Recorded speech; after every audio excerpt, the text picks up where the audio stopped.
Hey, it's Matt from HowToMotorcycleRepair.com. Continuing work on my 01 KX250, and what I received in the purchase of this bike, brand new in the box. I got the VForce3 reeds.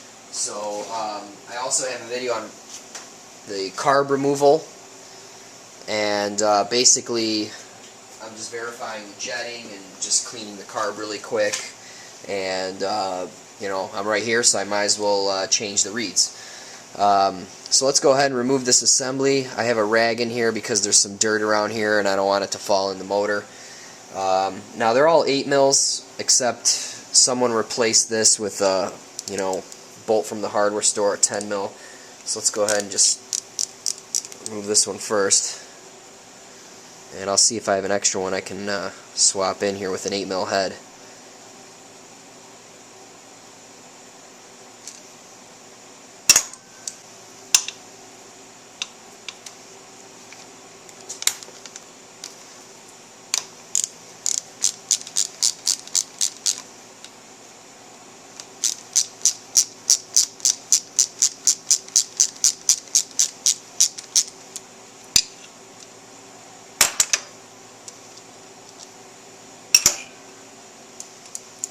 To the rag here, let's see if I can get to them.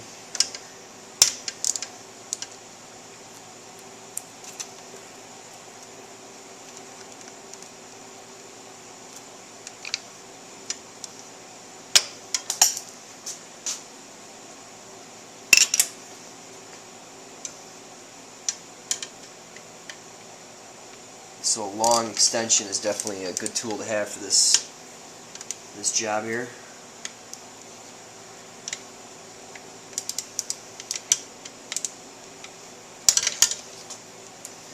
And possibly a universal joint.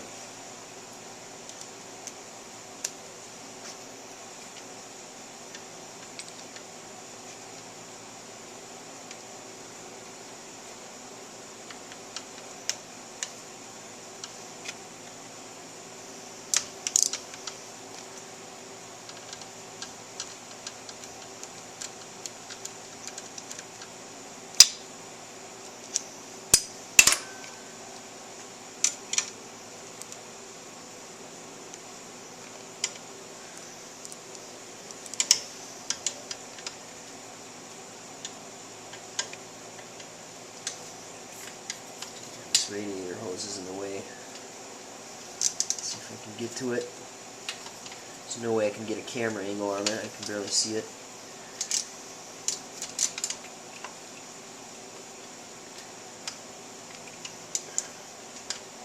It's going to be fun putting it back together.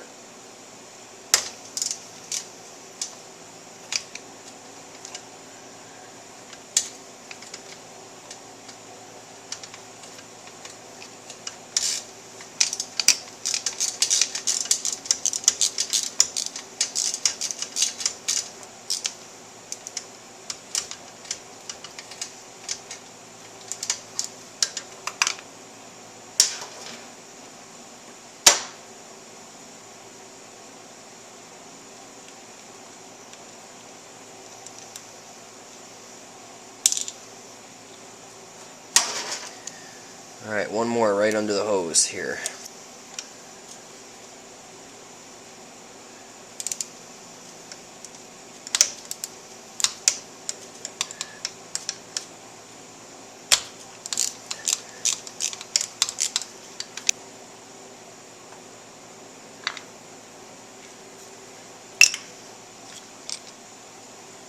Alright, so that just comes out like that.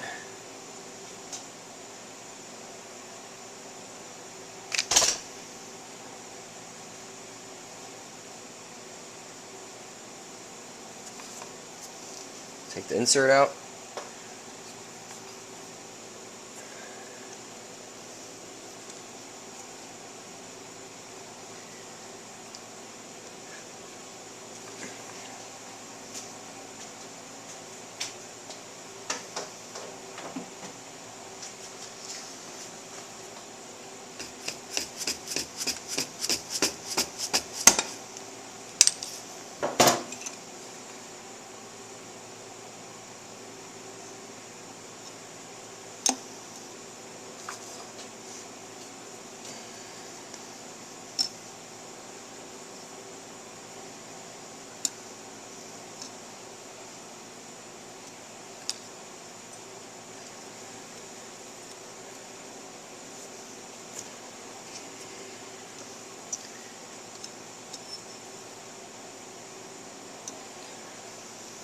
Alright, that hose really needs to come off.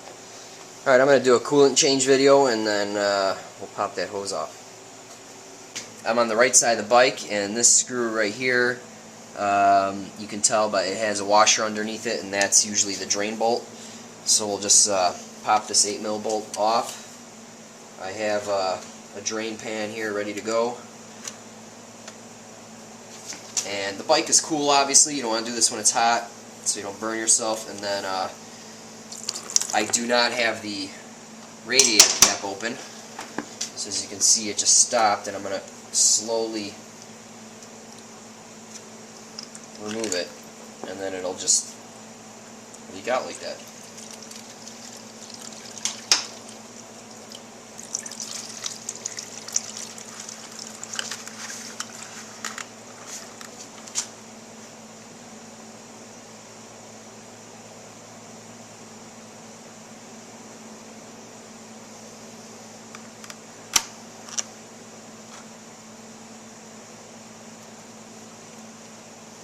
Alright, good enough for what we're doing. Let's put that back in. Tighten it back up.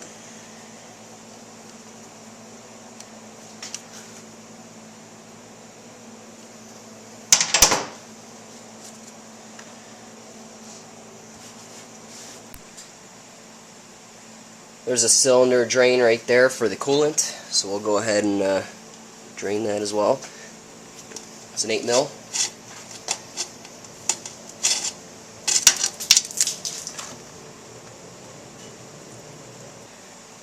Alright, so I got a little on my pants there. I didn't realize I was going to squirt out that much. I thought it was just going to be a little bit. So stand clear when you do this, and don't lose the bolt like I did.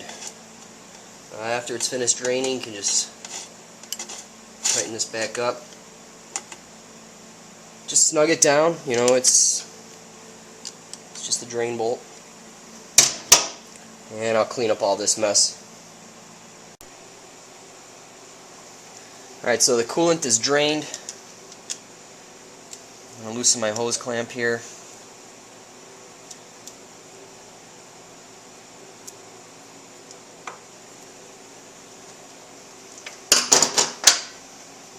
I'm going to put a rag through here just in case any junk is on the hose.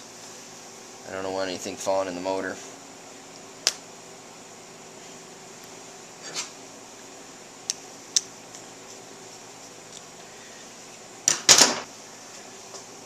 Alright, I got a hose removal tool here.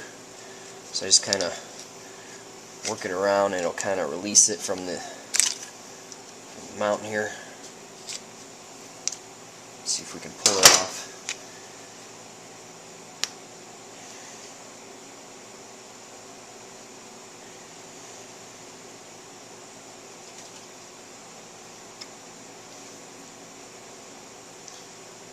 Alright.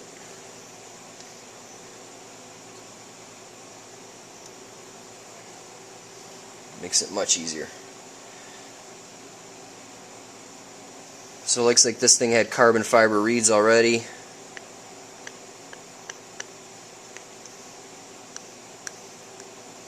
And it looks like this one broke right there. So I'm glad I'm replacing this. There's a hole right in there.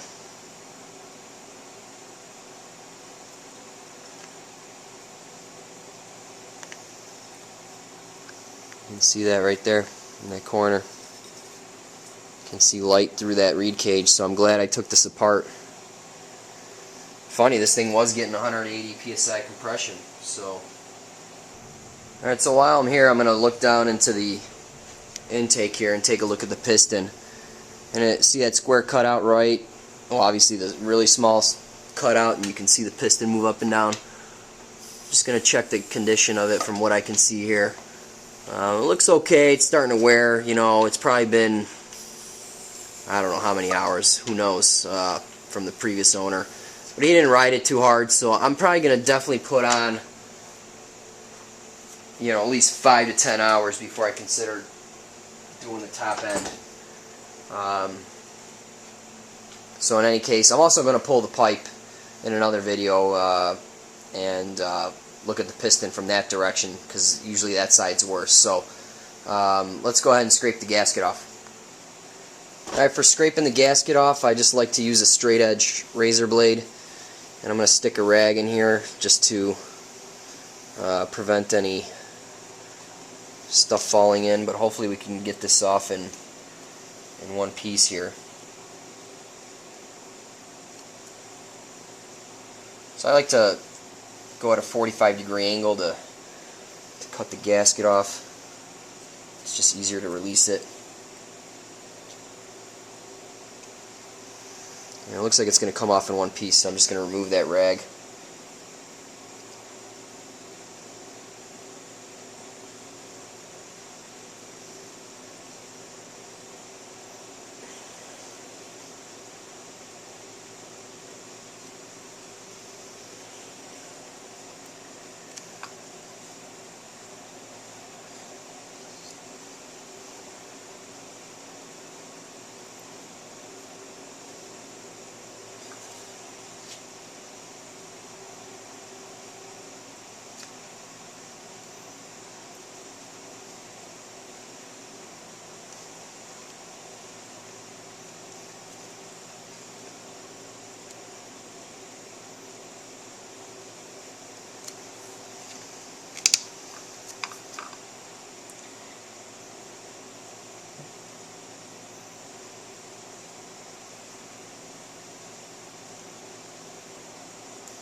So make sure it's completely clean.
Alright, so that's what it should look like. Nice shiny metal. Don't leave any pieces of gasket on here. It's just going to create issues. Alright, let's reinstall everything. Just going to double check my gasket here. Everything lines up. Facing that way. Bump out going down. So actually I'm just going to slide the gasket on here. All the holes line up. So just go ahead and pop this in.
And I didn't find a bolt that is the right length with an 8mm head, so I'll just order a new one when I order a top end kit in about 5 to 10 hours of runtime on this bike.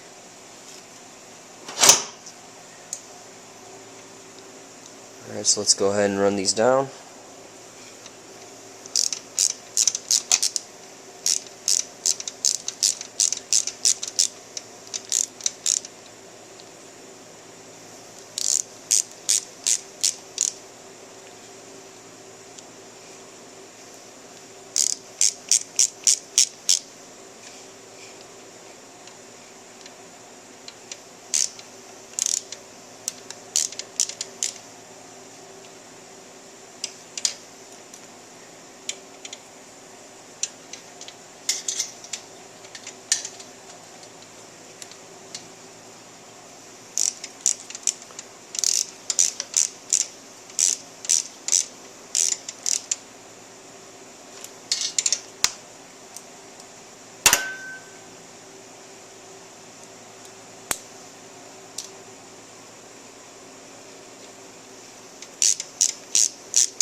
Alright, I'm going to go around one more time, tighten everything up.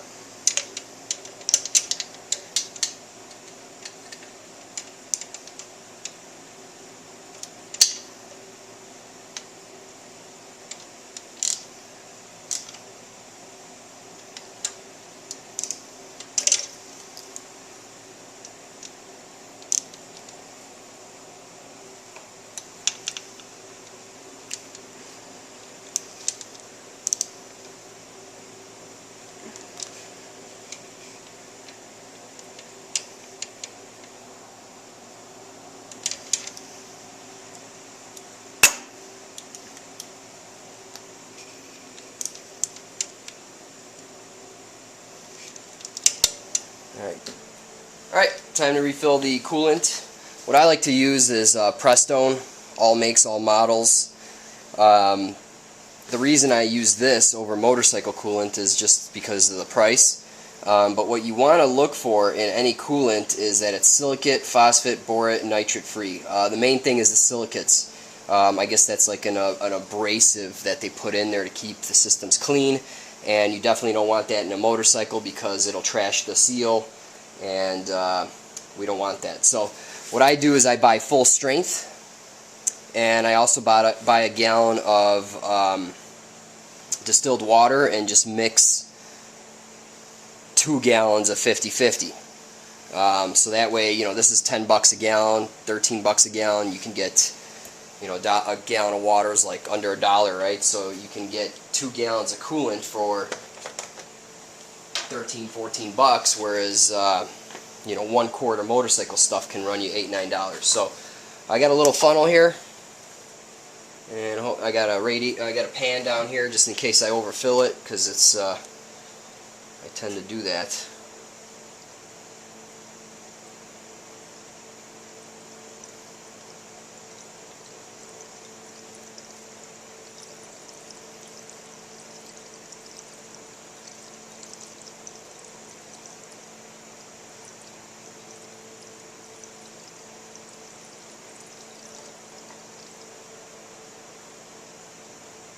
Once you start hear it gurgling, you better slow down.